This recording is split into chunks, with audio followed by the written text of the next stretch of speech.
Hello everyone. आज हम लोग जो है मोनोस्टेबल मल्टी वाइब्रेटर देखेंगे IC 555 यूज़ करके।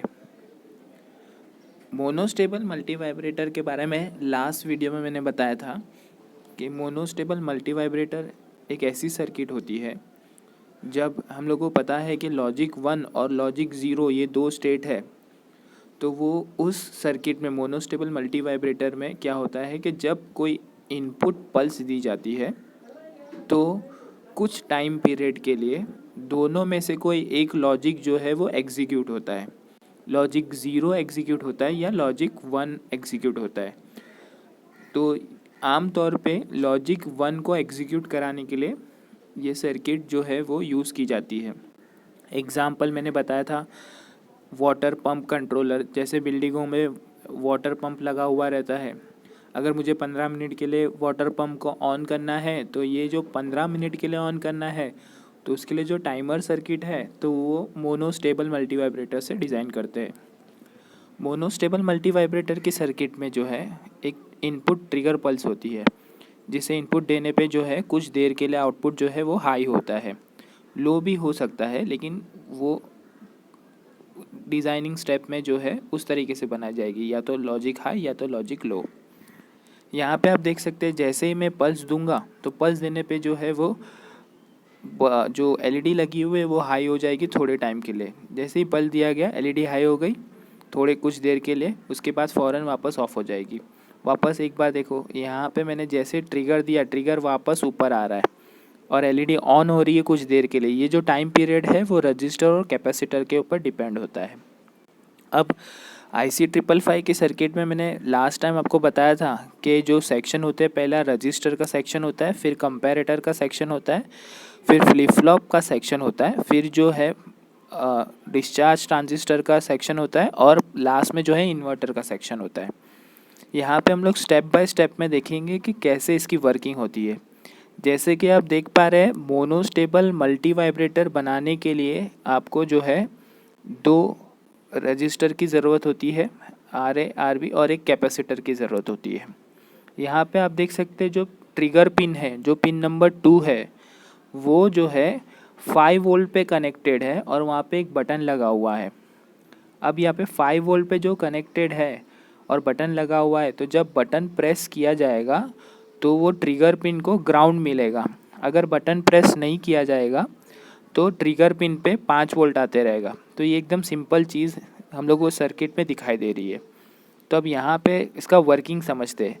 पहले जब 5 वोल्ट दिया जाता है तब क्या होता है, कैपेसिटर पे कोई वोल्टेज नहीं होता, कैपेसिटर चार्ज नहीं होता।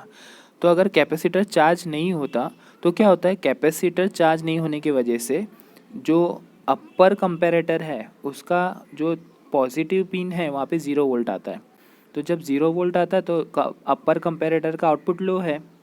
अपर कंपैरेटर का आउटपुट लो होने पे क्या होता है, लोअर कंपैरेटर के पास ध्यान देंगे तो लोअर कंपैरेटर पे नेगेटिव पिन पे 5 वोल्ट आ रहा है, क्योंकि बटन प्रेस नहीं किया गया है। तो लोअर कंपैरेटर के नेगेटिव पिन पे 5 वोल्ट होने पे लोअर कंपैरेटर का भी आउटपुट लो है। अब दोनों कंपैरेटर का आउटपुट लो है, मतलब आर के वहाँ पे भी 0 है और एस के वहाँ पे भी 0 है। अब दोनों जगह 0 होने की वजह से आउटपुट में जो पहले से आ रहा था, अब पहले से मतलब स्टार्ट किया गया है, तो पहले से Q पे 0 आएगा और Q बार पे 1 आएगा। 1 मतलब हाई, मतलब Q बार पे 1 है, हाई है। अब ये हाई होने की वजह से आउटपुट में इन्वर्टर लगा हुआ है, तो आउटपुट में क्या करेगा, हाई को लो कर देगा। तो जब कोई भी बटन प्रेस नहीं किया हुआ है तो आउटपुट 0 आ रहा है। इस समय आपको समझना है, ये स्टेप नंबर 1 है। मतलब जब बटन प्रेस नहीं किया गया तब आउटपुट में कोई वोल्टेज नहीं आ रहा है। ये इतना समझ में आया हम लोग को।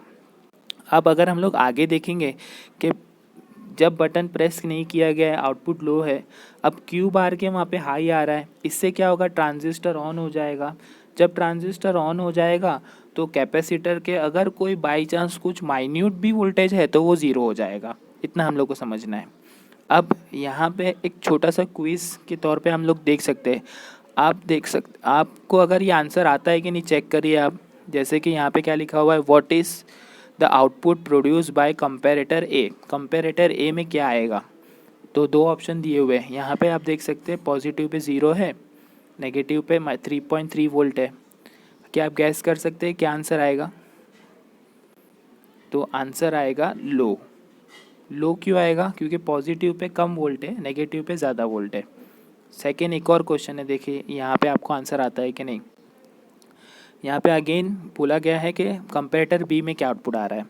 यहाँ पे क्या दिख रहा है, माइनस पे 5 वोल्ट है, प्लस पे 1.65 वोल्ट है। अब यहाँ पे क्या आएगा आंसर? यहाँ पे भी जो है आंसर आएगा लो। क्यों लो? क्योंकि माइनस पे वोल्टेज ज़्यादा है, प्लस पे वोल्टेज कम है। अब आगे की वर्किंग देखते हैं। जब इनपुट अप्लाई होगा तो क्या होगा। जैसे ही मैंने इनपुट अप्लाई किया तो आप देख सकते हैं कंपैरेटर बी पे पहले लो आ रहा था, अब हाई हो गया। क्यों ऐसा? क्योंकि ट्रिगर ग्राउंड पे कनेक्ट हो गया। ग्राउंड पे कनेक्ट हुआ तो माइनस का वोल्टेज ज़ीरो हो गया। तो इससे क्या हुआ, कंपैरेटर का जो आउटपुट पहले लो था वो बटन दबाने पे हाई हो गया। अब बटन दबाने पे हाई हुआ है, जब बटन को वापस छोड़ेंगे तो वो हाई से लो हो जाएगा। ठीक है, तो ये आपको एक और पॉइंट समझना है कि जब बटन प्रेस किया तो कंपैरेटर ए का आउटपुट लो है, कंपैरेटर बी का आउटपुट हाई है। बटन प्रेस किया तब की बात हो रही है जी। इस वक्त में आर लो है, एस हाई है, मतलब आर 0 एस 1। इससे क्या होगा, क्यू पे जो है आउटपुट 1 हो जाएगा, क्यू बार पे 0 हो जाएगा। अब क्यू बार पे 0 है, आउटपुट में इन्वर्टर लगा हुआ है, तो क्यू बार पे 0 है तो आउटपुट हाई हो गया। मतलब जैसे ही बटन दबाया गया आउटपुट जो है वो हाई हो गया। ये पॉइंट को आपको समझना है। अब अगर बटन रिलीज़ करते तो क्या सिचुएशन होगी। जैसे बटन रिलीज़ करने पे कंपैरेटर बी जो है वो वापस हाई से लो हो जाएगा। तो दोनों जगह लो लो, मतलब दोनों जगह 0 0 आएगा। इससे क्या होगा, नो चेंज कंडीशन जैसे मैंने पढ़ाया था।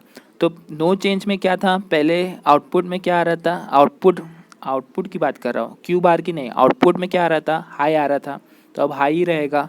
और क्यू बार है वो लो आ रहा था, तो वो लो ही रहेगा। तो अब ये जब बटन छोड़ने के बाद जो है सर्किट जो है, जो पहले वाली स्टेट थी, मतलब आउटपुट हाई हो गया था, उसमें रहेगी। अब आगे कैसे वर्किंग हो रहा है वो देखते हैं। अब इसमें कुछ थोड़े से क्वेश्चन है, देखिए आपको आंसर आता है कि नहीं। यहाँ पे कंपैरेटर बी दिया हुआ है। यहाँ पे क्या बोला गया है कि when the button push button switch is not press, जब प्रेस नहीं होती the voltage apply to negative pin पे जो वोल्टेज अप्लाई किया है क्या है, नेगेटिव पिन पे जो वोल्टेज अप्लाई किया है वो क्या है। तो क्या कौन सा वोल्ट, जब बटन नहीं किया है तो 5 वोल्ट आएगा। ठीक है, एक और क्वेश्चन ले लेते हैं। अब यहाँ पे बोला है कि कंपैरेटर बी का आउटपुट क्या आएगा जब बटन प्रेस नहीं है। ठीक है, तो बटन प्रेस नहीं है तो 5 वोल्ट आ रहा है नेगेटिव पे, तो आउटपुट लो आएगा। अब यहाँ पे एक और क्वेश्चन है, बोला गया है कि एस और आर पे दोनों जगह लो है। तो जब ऐसी सिचुएशन में दोनों जगह लो है तो कोई भी आउटपुट का चेंज नहीं होता।